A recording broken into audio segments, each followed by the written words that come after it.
Okay, let's be real. We have to talk about AI at work. It's that huge elephant in the room, the one place we seem to hear about it the least, but where it's probably going to matter the most.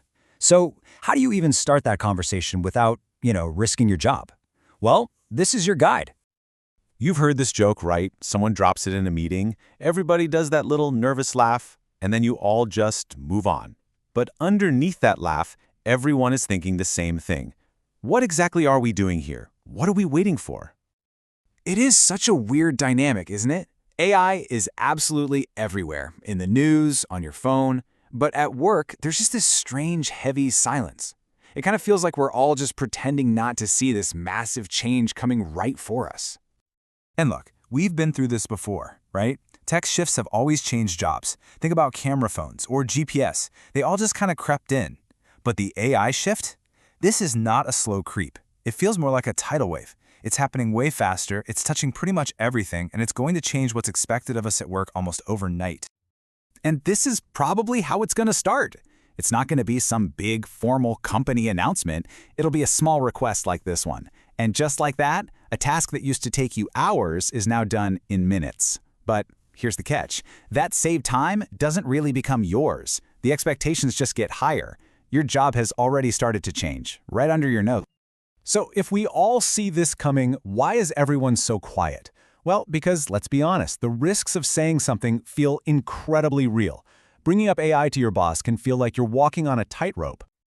I mean, this is a big one, right?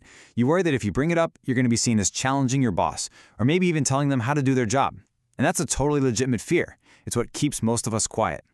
And then there's the social pressure. Nobody wants to be that person in the office, the alarmist who gets a big eye roll from their team. You don't want to be seen as a downer, or even worse, the person who first brought up the idea of layoffs. But here's the paradox, the really crazy part. Your silence is the real risk. When nobody on the ground says a thing, leadership is left to guess. They end up making decisions based on what they think your job is, not what it actually is. And that's how you get new tools and policies that just make your work harder, not easier. So, this is where we have to completely flip the script. Speaking up about AI isn't a risk. It's actually an act of leadership. And it doesn't matter what your job title is. It's how you start to take a little bit of control of what happens next. Let's be super clear about what speaking up means in this context. It's not about waving a giant red flag and yelling about the sky falling. It's more like planting your own flag. It shows you're engaged, you care about the team, and you want to help figure out what's next. You can honestly think of it as building your own career insurance. This quote just says it all, doesn't it? The people who actually lean into the change are the ones who end up thriving. And that's not just luck, it's pure strategy. Being part of the conversation is the strategy. So how do you actually do this? Let's get practical. Here are 4 smart, super low-risk strategies that you can use to open the door to this conversation, maybe even starting today. Okay, here's the toolkit. Think of these 4 actions as a menu of options you can choose from. You can go from asking a simple question to running a small personal experiment. Each one is designed to be constructive and to position you as a problem solver. So, let's break them down one by one. Strategy number 1 is the simplest of all. Just ask. Seriously, this is your lowest risk entry point. You're not demanding anything, you're not finding fault with anyone, you're just showing that you're thinking ahead and you're looking for some clarity. It can literally be as simple as this. This example actually comes from someone at a construction supply company. It's casual, it's not threatening, and it immediately puts AI on the manager's radar. Plus, it flags you as someone who's engaged with the future of the business. All right, the second strategy is all about collaboration. If you notice that everyone on your team is kind of off on their own, trying out different AI tools, you could suggest getting everyone on the same page.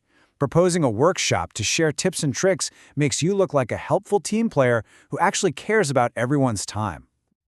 Okay, strategy 3 is one of my favorites. It's about showing, not just telling. So instead of just talking about what's possible, you deliver actual proof. Find one repetitive, time-sucking part of your job and just run a small, quiet experiment with an AI tool. And get this, here's a real-world example.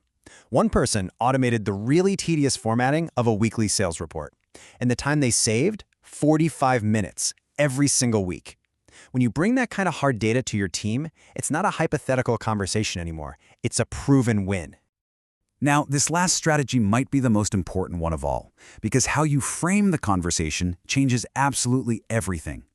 Never, ever talk about replacing people. Always, always talk about buying back time. Reducing burnout, killing off tedious tasks, and just giving the whole team a little more room to breathe. A simple line like this completely shifts the emotional tone of the conversation. You move it from fear to support. When you frame AI as a tool to help an overwhelmed team, your colleagues don't get defensive, they get curious. So what's the big takeaway from all this? Well, your mission, if you choose to accept it, is simply to take one small step. You really don't have to become an AI expert overnight. And that's really the secret. The people who are going to shape the future of work aren't the ones who are just waiting around for some perfect plan. They're the ones who are willing to ask one question, try one small experiment, and then share what they learn. Your journey just starts with one step. And that brings us to our final question, and this one is just for you. Think about your own workday, about the tasks that just drain your time and your energy. If you were going to try just one small experiment this week to see if AI could help, what would you choose? Because that right there, that's where this all begins.